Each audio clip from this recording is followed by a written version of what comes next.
국민연금 90년대생부터 못 받는다. 왜 고갈이 일어나는 걸까요? 대간병 시대가 시작되는 셈입니다.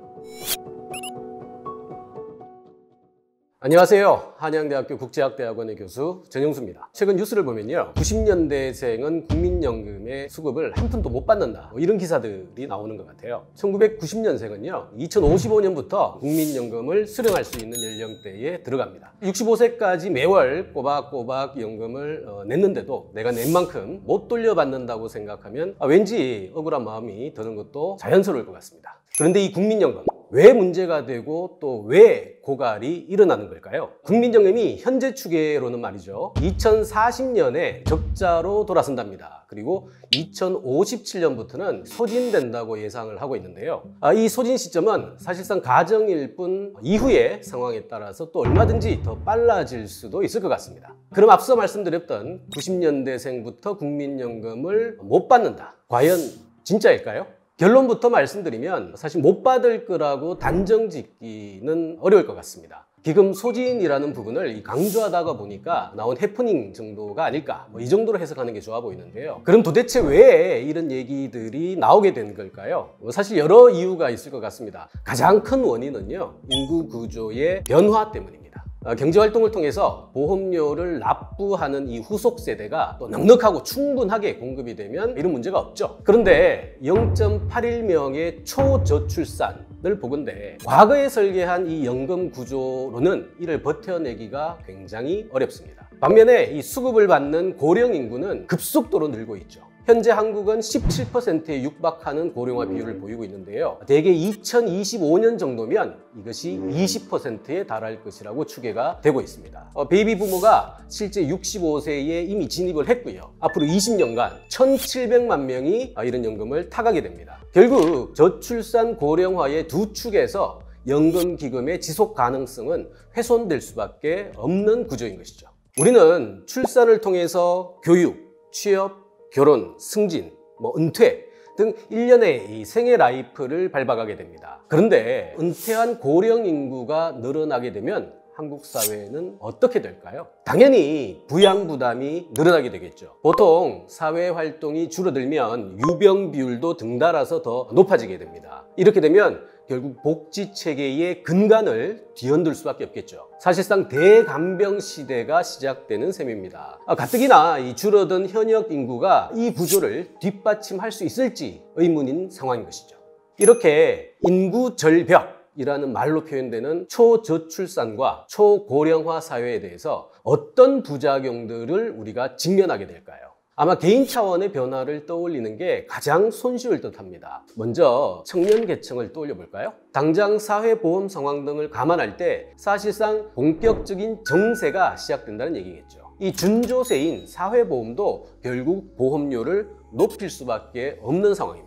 임금 하락이 불가피하게 됩니다. 자, 그렇다면 노년층을 한번 떠올려 볼까요? 이 자녀 부양으로 노년 생활을 유지한다라는 게 한국적인 특성 중에 하나입니다. 그런데 실제 자녀도 굉장히 힘들어졌고요, 또 고령 빈곤이 굉장하게 늘어났죠. 한국은 전 세계에서 사실상 멕시코 다음으로 고령 근로율이 굉장히 높은 사회입니다. 상대 빈곤율이라는 숫자만 놓고 보더라도요 40%의 중반에 육박하는 열악한 환경을 갖고 있습니다. 그래서 국민연금이라는 제도가 있음에도 불구하고 기초연금이라는 새로운 제도가 나오는 것이고요. 문제는 이런 것들이 보험료를 능가하는 사회 전체의 부담으로 연결된다는 점에서 개별 가구의 노후 문제가 사회 전체의 비용으로 전가되는 도미노식의 연결 구도를 가지고 있다고 볼 수 있습니다. 최근 인구 절벽 시기가 예상보다 8년이 앞당겨졌다, 9년이 앞당겨졌다, 이런 얘기도 나오고 있는데요, 사실 인구 대응에 절묘한 타이밍은 없다고 봅니다. 당연히 늦어질수록 더 많은 비용과 갈등을 유발하겠죠. 따라서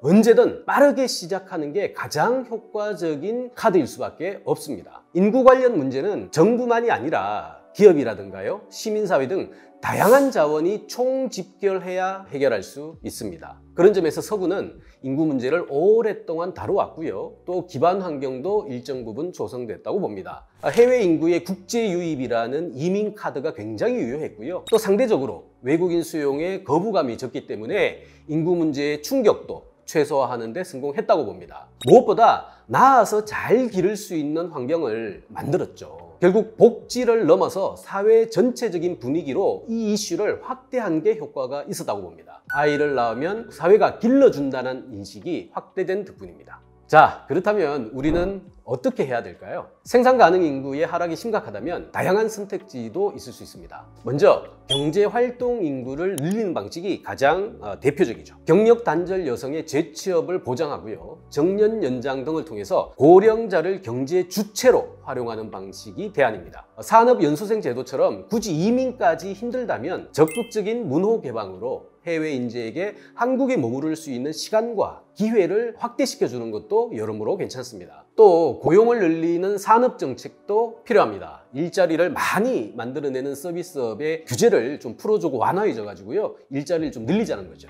무엇보다 국민적 합의를 통해서 인구 문제에 사회의 자원들을 우선해서 적극적으로 투입해야 된다는 어떤 정당성과 효과성을 보여주는 게 우선 과제입니다. 북유럽 사회처럼 줄어든 인구를 가능한 많이 효율적으로 인재화시켜서 국가나 사회 전체가 전폭적인 투자를 하는 형태일 겁니다. 일종의 인재혁명을 위한 교육 역량을 키워보자는 거죠. 인구 문제는 피할 수 없는 현상입니다. 이제는 이 현상을 문제가 되지 않도록 정밀하고 선제적인 대응에 나설 때입니다. 늘 그래왔듯이 기회라는 것은 위기의 가면을 쓴 채로 다가옵니다. 한국적인 역동성과 창의성을 토대로 전 세계에서 최초로 인구 문제를 극복한 국가가 됐으면 합니다.